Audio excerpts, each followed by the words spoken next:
Kirk. Those cleans sound amazing. Kirk is just giving me a lesson. Oh, that's Kirk Hammett, by the way. He's just giving me a little lesson here. How to go from sterile cleans to just some outrageous, yes sir, some outrageous distortion from the Boss DS-1. Right on, right on. It's your boy, Guitar Mijo 78 here. You know that ain't no Kurt Hammett, but what I love about him and the band Metallica is that they really have forged their own sound, and really, you know, guitar players like him and Slash from Guns N' Roses really inspired a generation that grew up in the late 80s, early 90s.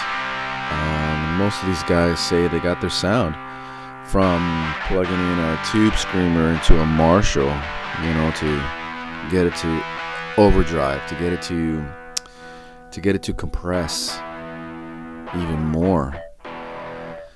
And right around the same time, Boss came out with the Boss of the Boss pedals, the Orange Crush itself, the DS-1, came out in 1978. I think the Tube Screamer came out right around that time. So what this pedal is just straight distortion, right? I think it comes from an era. I think it comes from an era of these amps only able to get so much.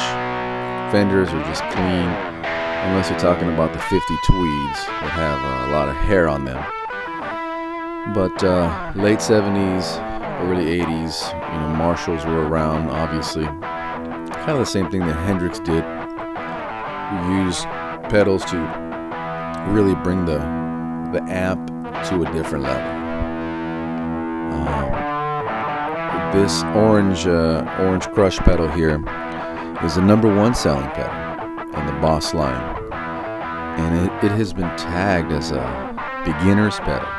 It's been tagged as very affordable pedal. You know, $50. You can probably get it for $20 somewhere used. It's also been tagged as something that doesn't sound very good, something to laugh at or whatnot. But when it came out after the OD1, okay, or the OD1 came out a year before, and the Overdrive 1 was very, very similar, right? But what the Orange pedal is definitely known for is to have much more compression. And we'll talk about that in a second. I made a few notes here. Let's see. It's known to be aggressive and tight. You move that distortion knob, and it gets up there quick. It gets up there real quick. You get that tone knob.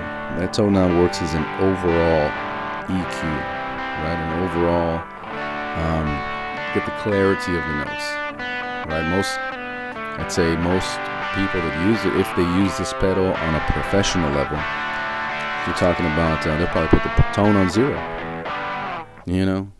because they're trying to get something out of their amp.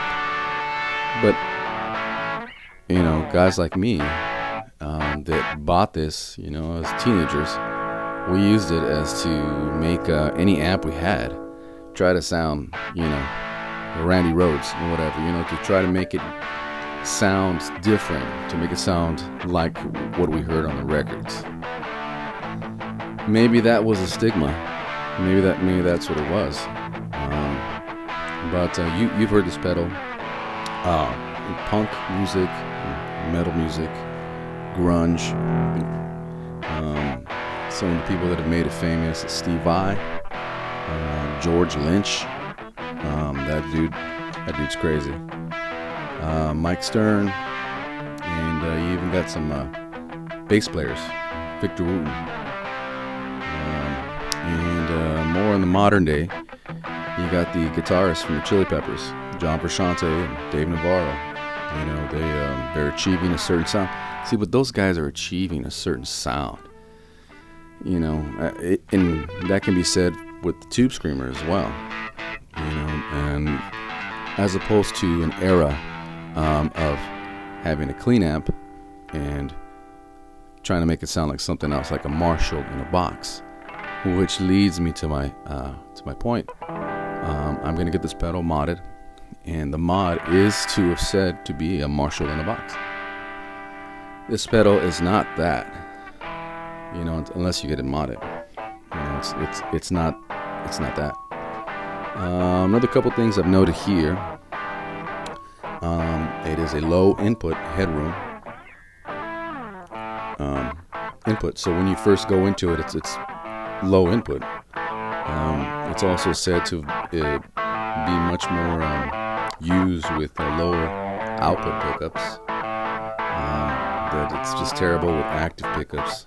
But you know, I use my hot rail on my Strat. You know, you know, maybe because like I'm a Stevie Ray fan or whatnot, my ear is so in tune with the Tube Screamer that I just didn't really even give it a chance. You know, I didn't even give it a chance on the neck or the bridge or anything like that. But you know, to me, this is you know, something you just go for. You know, balls to the walls. You know, you want to change your sound. You know, it's also known to not have much distortion after 12 o'clock. And it's not so much that it gets flubby or